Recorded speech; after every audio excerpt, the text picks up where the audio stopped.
So we're just going to have some open dialogue today. Like Clayton said, we were with some friends last night who are here today, so we might call on you guys. Be ready.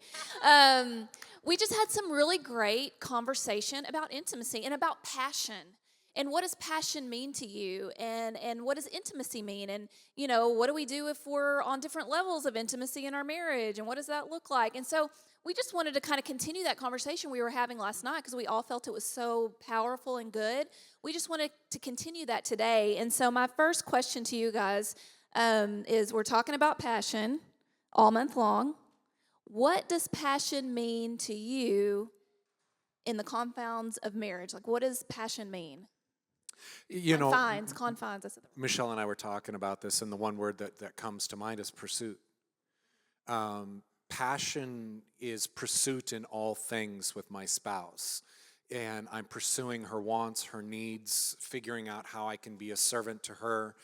I'll be as gentle as I can with my words on this topic, is finding out what she really likes, where she really likes certain things to be done, how she likes it to be done, and how long she likes it to be done.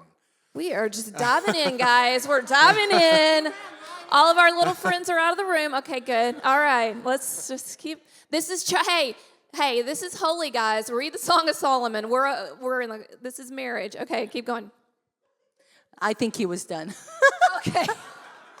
It's really quick, right? Men have a perception of passion differently than women, and what I think passion is long walks, holding my hand, kissing me gently, surprising me if I'm cooking and hugging me with your clothes on, and non-sexual touches throughout the day, and psychologically being good to me and simmering throughout the whole day so that it's just not in the bedroom. That's really good, Michelle. When I was thinking about it, I think we hear a lot of people say, oh, they're in the honeymoon phase. Oh, yeah, they're in the honeymoon phase. They'll be out of that in a couple of years or whatever. And that's true. There is the honeymoon phase, right? When you're married, everything is so wonderful and beautiful. You feel like, I thought we were just going to ride out into the sunset, and he was just going to love me and talk to me just nonstop, and it was going to just hours and hours, and he was going to continue to write me letters and all those things. But what I've come to realize, because a lot of people are like, oh yeah, the passion's gone. I feel like if you want to continue the passion in your marriage, it has to be built on the scaffolding of selfless love. It has to be built on the scaffolding of selfless love. And what does that look like? Clayton and I have done a whole teaching on what does it mean when God says, love me and love other people? And real quickly, because it's a whole teaching, in our language, we have one word for love. I love Clayton. I love pizza. Why is that the same thing, right? I love jewelry. I love clothes, whatever. But in the Greek language, there's lots of different words for love. There's a word phileo, which is a friendship type of love, and that's mentioned in the Bible. But that type of love, that type of friendship is, you do something nice to me, I'll do something nice to you, we'll be friends. But if you're not going to be nice to me, I'm not going to be your friend. It's a great kind of love, but it's a conditional kind of love. Then there's another love called eros love, and that's where we get the word exotic. And to me, that's kind of the passion type of love. That sometimes that love can be abused. We've seen that happen in society, right? But it can be a very selfish type of love. It's all about, what are you going to do for me? It's not about what I'm going to do for you. It's all about, what are you going to do for me, right? And that's where things can get skewed in marriage, when it's a selfish type of love. But when, I read this a long time ago, but when the translators were translating the Bible into Greek, they were like, what kind of word can we use for love? Because none of these words work. They're all conditional. We need an unconditional type of love. And they found this word agape that had not been used much. And they said, we're going to use this word for love because it's unconditional. That type of love is a command, and you can't command a feeling. We hear a lot of times couples say, well, I fell out of love. Well, that's the wrong kind of love that you've been trying to love your spouse with. It's a command. You have to remind yourself to do it every day. And see, what happens is when I choose to love him, he feels loved. And when he chooses to love me, I feel loved. And when you build that kind of foundation in your marriage, baby, the passion is there. The passion will be there when you commit to that unconditional type of love towards each other. And it's got to be reciprocal for it to really work. And to me, that's passion. Sorry, that was long, but go ahead. I could listen to her all day. I think passion for me has changed over the years.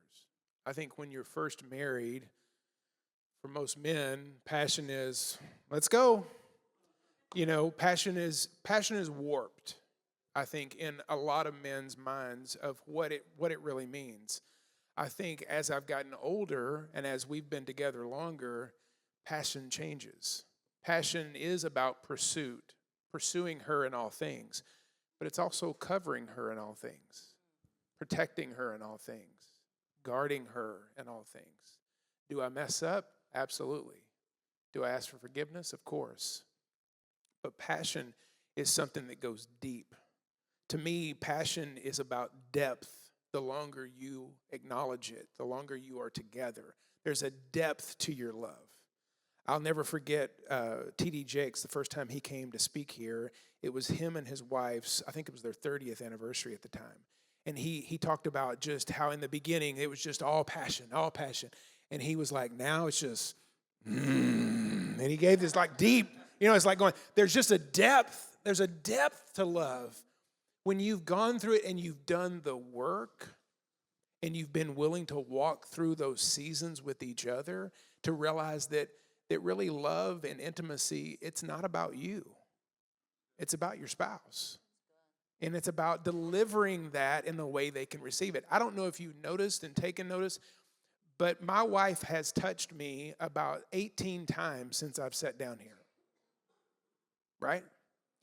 Because she knows that my love language has shifted over the years. I still love hearing great words from her, but I long to be just touched by her, not in a sexual way, just to let her, it fills me. And that has changed over the years. So I think some of passion is being a student of human behavior over the years, because over time, the way we love each other changes because it's how you receive it in that season. That's good, babe. That's good. All right, Do Jeff, you have a wanna question ask him for a us? question? All right, so this is my question to you guys, Clayton and Ashley. Why is talking to your spouse about sex important, and how do you begin the conversation?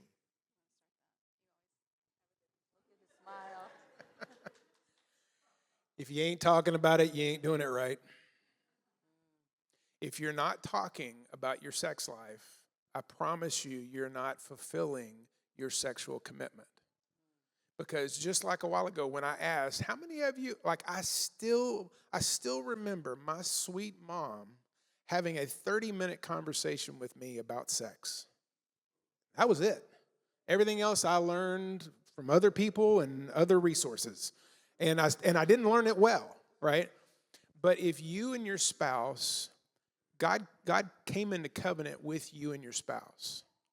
And if he created you in his good pleasure, for your good pleasure, if you're not having a conversation about it regularly, you're missing it. You're missing the intent. You're missing the direction. I remember early on, Ashley and I having a conversation, and I just assumed that everything was good, Like I liked it when she kissed me on my neck, but and I assumed that she did, or I liked it when she ran her fingers through my hair.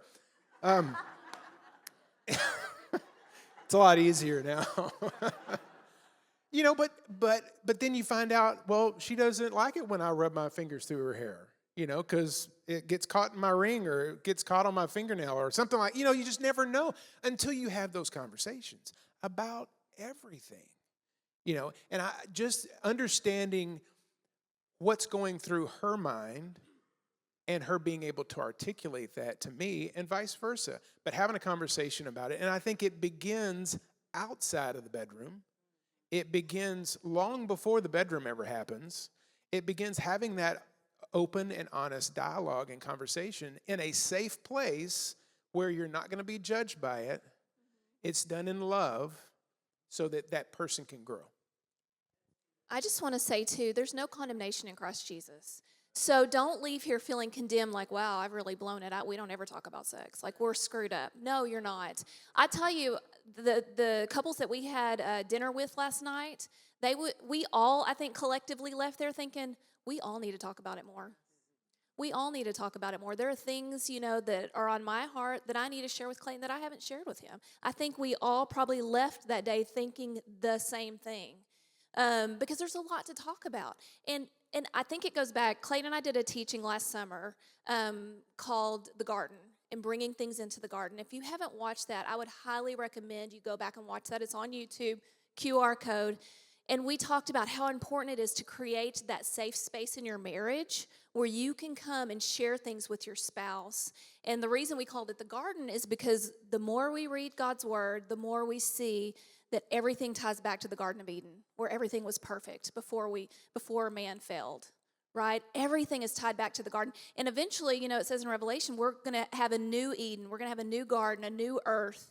That's where God's longing to get us towards. And so if you can create that safe space in your marriage where you can bring things into the garden and share with one another with no condemnation, no shame, knowing like, we're good, but can we talk about this right here because I'm in pain right now, or I don't understand this, or I need, if it has to do with intimacy, sex, can we talk about this because, I don't really like this, or I don't, I need you to do some, do some things before or whatever. Create the garden in your marriage, that safe space. Clayton and I, it has done so much. We both say God gave us this talk for us. There's so many times since last year that we taught on this that we will say, hey, can I bring something to the garden? Is this a good time? And sometimes we'll say, no, it's not. Let's talk about it later.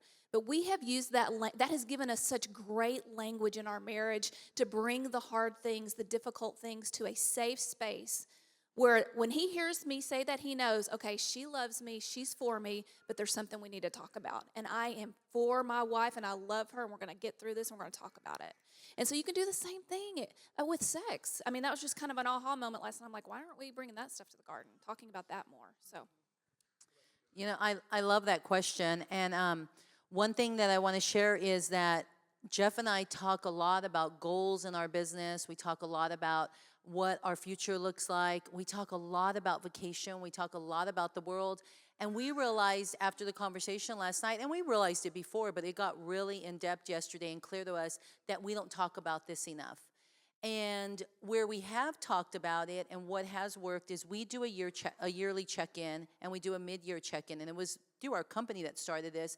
And we added passion and sex into those goal settings, and we check in. And we just say, what was the best part of this year for you mentally, emotionally, physically? And that's great. We were doing it twice a year, and then we would leave there usually we're on vacation or in a hotel when we're talking about this, a safe place. And then we don't visit it enough. So what we talked about is that we're going to start doing this more, and we say a lot, the language we use is, can you set me up for a win? So I'll say something like, hey, tonight, can we set some time aside to talk about something that's been on my heart? And Jeff will say, sure. Because I used to say, like, hey, I need to talk to you. And he would be like, oh, it was such a gut check for him. Yeah, can we talk? It was so painful. For hours, he would be like, what did I do wrong? What's happening? And I think that it's just so important to be able to set each other up for a win and to be vulnerable. And like Ashley says, the garden, I think psychologically to be able to have these conversations, it's a place of vulnerability that we need to get comfortable first with ourselves and then be able to share it with them and say, there's no judgment here. Me and you are good. I need to talk about this. And this is my perception. I could be completely wrong, or I feel this way. That's really good.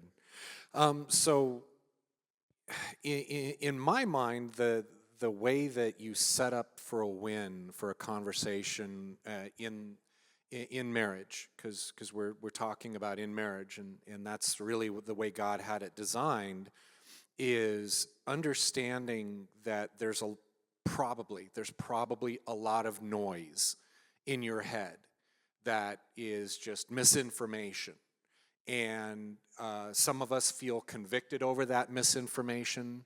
Some of us feel dirty Some of us feel wrong. Some of us feel there's a lot of different connotations that can be attached to it. Shame is a big one. Shame is a big one, especially if there's some history in your past that maybe it's a trauma or something that hasn't been addressed. That's such a sensitive topic that really needs to be brought into the garden. And to set yourself up and we talk about setting each other up for a win. I think it's great to schedule those conversations, and I think it's great to set each other up and simply say, I'm doing fantastic, and I really hope that you're doing fantastic. Can we set, like maybe 2 hours or something like that tonight and just kind of turn everything off? And I just want to talk about something. It's not necessarily bad or good. I just like to start talking about it. So that's kind of, I think, a great way to set that conversation up and understand that we're not going to blame each other or belittle each other or shame each other for the thoughts that are coming out. It's like putting it out on the table and saying, what do you think of this? Y'all have said this before. Whenever you do that, talking about not blaming or casting blame on somebody, whenever you lay that out, but it's almost like, thank you for sharing. 100%. Yes. Yeah. Hey, thank you. I didn't see it from that perspective. Oh, I didn't know. You're bringing light into a situation that has been shrouded in darkness a lot of times.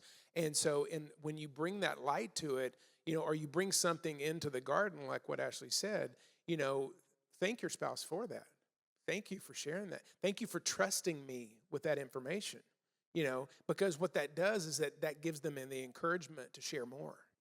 And Pastor Clayton, can I share one thing on that? Is that Jeff had to understand me on these tougher, deeper, vulnerable conversations, because I laugh in the moment of unsure of where we're going, and it's uncomfortable. I laugh, and early on he would say, "Why are you laughing at me? I'm serious about this." And then his first reaction would be that he gets really quiet and puts his head down. I'm like, well, he doesn't want to talk about this. So it's giving each other that grace when we do that and understand each other, because then you can get mad and abort the mission before you even get to the depth of what you wanted to bring out. That's good. Well, because that's a defense mechanism. Yes. And your spouse, what your spouse's defense mechanism is, right? It could be laughing. It's like going, this is getting really awkward. Don't want to talk about it. I've called a couple out on this before, to where the husband would get what's the word? Kind of snarky with them, kind of sarcastic. Somebody gets sarcastic with their spouse, and I'm like going, hey, can I just point something out? Every time the spouse says this, you do this. To me, that's a defense mechanism, because you don't want to deal with what the root cause is. And so lovingly call out those things that you're seeing, because what you're doing is that you're helping your spouse. You're helping your spouse get to that root to ultimately bring healing. Because that's the thing that I've found, like Ashley said, I don't know if the garden helped anybody else, but it helped me tremendously, because to me, it brought and is bringing healing to me. I know it's bringing healing to us, but what it's happening is that she's allowing me to share things with her that is ultimately bringing up things that happened in my past, or things that I've dealt with that I thought were healed. She's my safe place, and she's allowing that healing to continue. That's good, babe. Okay, next question. Okay, our little friends are out, right? Okay, what do you do if one spouse's sex drive is higher or lower than the other? Can you hold this? So someone showed me this one time, and I thought it was brilliant. He said if the husband wants to have sex 5 times a week, and the wife just wants to have it once a year, just kidding, once a week, then, and the husband wants to have it 5 times a week, if she goes up and does that 5 times a week, she feels like she's doing something and against her will. And if he goes down to once a week, he feels like he's not being satisfied or being heard and his needs aren't being met. And he challenged us to say, come up with, maybe don't go up to 5, maybe go to 2.5. And she has to come up to the 2.5. And what's the half, right? Be creative. And I thought, that's brilliant. That's brilliant. I don't know what you guys are laughing at, because the half was a walk in holding Jeff's hand. But perception, right? Thank you, baby. And so I thought that was so good, and that's one of the things we talk about when we do our mid-year check-in and yearly. I'm like, we change. When Jeff and I were first together, since this is our second marriage, I wanted to never deny him of the, not the passion, the intimacy and the sex part, because it was such a pain in my first marriage and such a fight. And that's great if you're in the eros kind of relationship piece. But when you get into where you're fighting for agape love, it changes, guys. Season changes. I'm different today, 15 years later. What also happens with that is, as I look into, where we're at and what we're talking about, is how do we get transparent with each other for what each of us need to be fulfilled, so that our emotional tank is fulfilled. Because sometimes every day we're acting out of stress. We're acting out of frustration, and we're not good about explaining that to each other. That's really good. A majority of the time, it's about communication. Not all the time, but a majority of the time, it's about communication. And when one person is pulling back on the intimacy, on physical intimacy, there's always something behind that. Almost always something behind that. And this is where we were talking about in the dinner we had of effective communication and vulnerability and transparency, and asking lots of great questions. Because if I'm just guessing that there's a reason why maybe Michelle is not quite as intimate with me now as she was when we were first married, if I'm just guessing, I could be way off course. And we're doing this kind of thing and this kind of thing, and in the middle is where both people are satisfied. And if there's a sense of unity, if there's a sense of vulnerability, I've seen, my observation is sometimes one party, one side of the marriage may not really be as interested in sex or physical intimacy, but when you're in that safe place and the communication is good and the understanding of, hey, here's one of the reasons maybe I'm tired, maybe I'm not real satisfied with my physical appearance, all of these things, and that's communicated, they move a little bit more towards the middle, kind of that half, whatever that half is. I'm still interested in that, whatever that half is. Can you show me that later today? But Are we recording? Oh gosh, we are.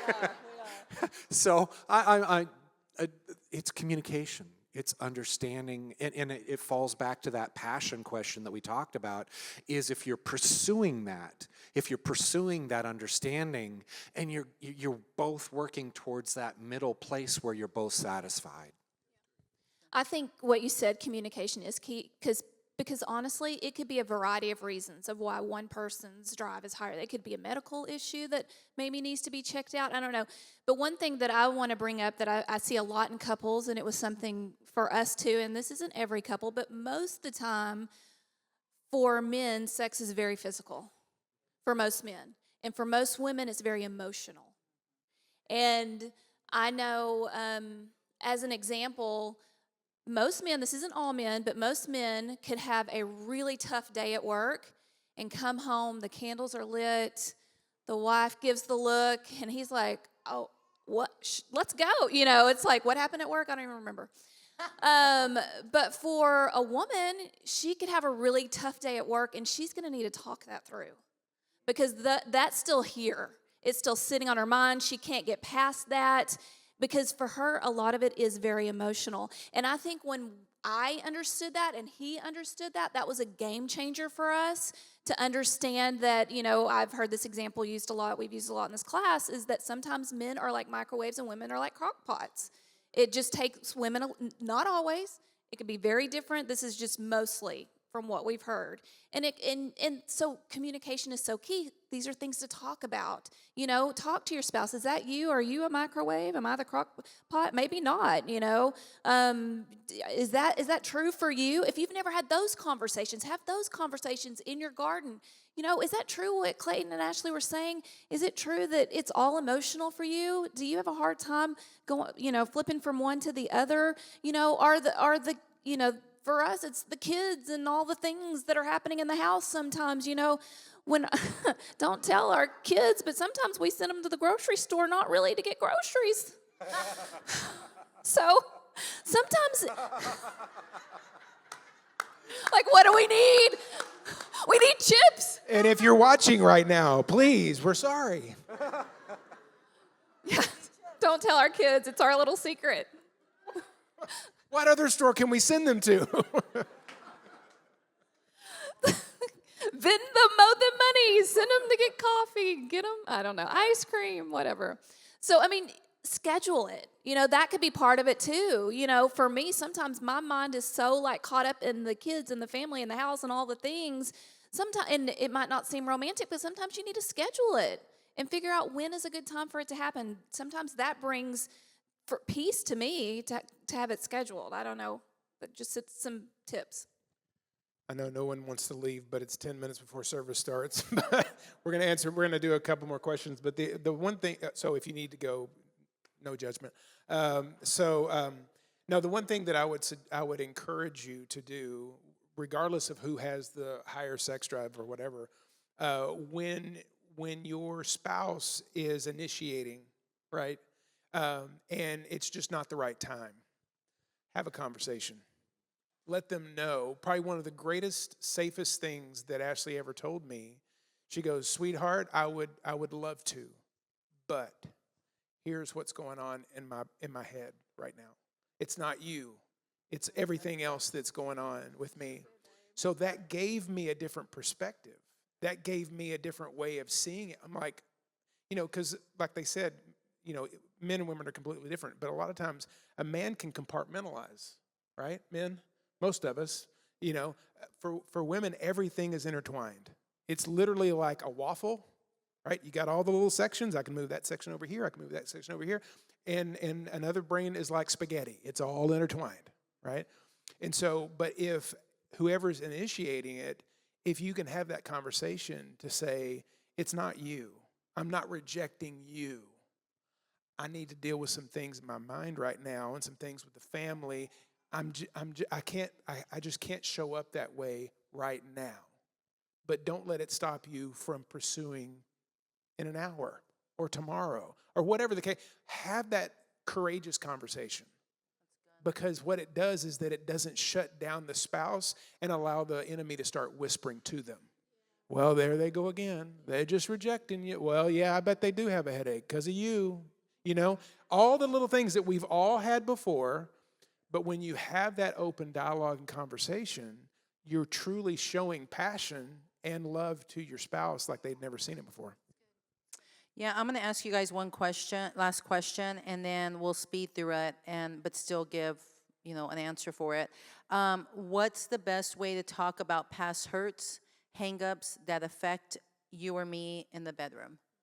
Whether it's in our marriage or maybe something as we saw growing up, something like that. I think for me, it goes back to creating that safe space in your marriage where you can share those things. I'm going to be real open and honest with you guys, vulnerability here. I struggled with intimacy for several years in our marriage because of my past, some things that I hadn't dealt with, even things with him and I that I was regretful for, and I never told him. And I just kept thinking, what's wrong with me? It's funny the lies you'll let the enemy tell you and let you keep hidden. And so the lie that I let the enemy kept telling me was that God was punishing me. And So I lived with that for several, 10 years. 10 years that I just kept thinking, well, I'm just broken and God's punishing me for the sins of my past. And it was one night, I don't remember what we were doing, and I just felt the Holy Spirit say, talk to him. Talk to him. And I was terrified, I mean, the thoughts, that go through your mind, like, am I going to make him feel like a failure? Am I going to make him think that he's not good enough? Or, just all the crazy thoughts. And so I went to him and I just said, hey, here's what's been going on with me for years. This is why I struggle. And I just want you to know. And he just held me and he was like, I love you so much. Thank you for sharing that with me. I am your safe space. I love you. We will get through this together. And I believe you prayed. We prayed. It's been a long time. And you guys, I was so free after that moment. We didn't have the language of the garden then, but that's what we did. And I was so free. And I was like, why did I let the enemy torment me with these lies for so long? Whatever is tormenting you today that you've kept locked and hidden inside, share it with your spouse. I promise you, and spouse, receive it and love them with grace. And I promise you, you will experience healing there.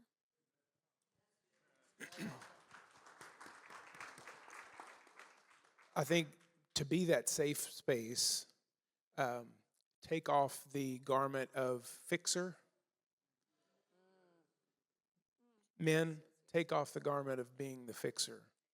You don't have to fix it. You don't. And I was the chief and captain and president of that club for a long time. Yes. You know what? That's a revelation. He didn't fix it. He just loved me. He held you, yeah. That's good. That's good. Sorry. Oh, that's good. You can't interrupt me like that. But today, because of those courageous conversations that we continue to have, we're closer than ever. We are closer in our passion and our intimacy and how we communicate with each other. Are there bumps in the road? Absolutely.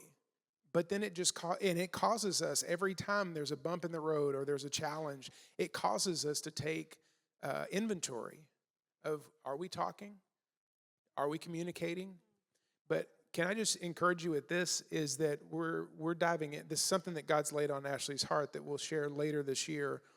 But it's revelatory, or it has become revelatory to me, is that, especially men, I'm going to challenge you.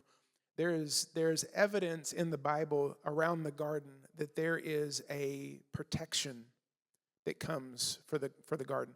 And as men, we are to protect that garden. We need to protect that safe space. So make sure that you are on guard, keeping, as it says, to keep the foxes out of the vine, right? Because when the vines are blooming, that means the grapes are coming. That means harvest is coming.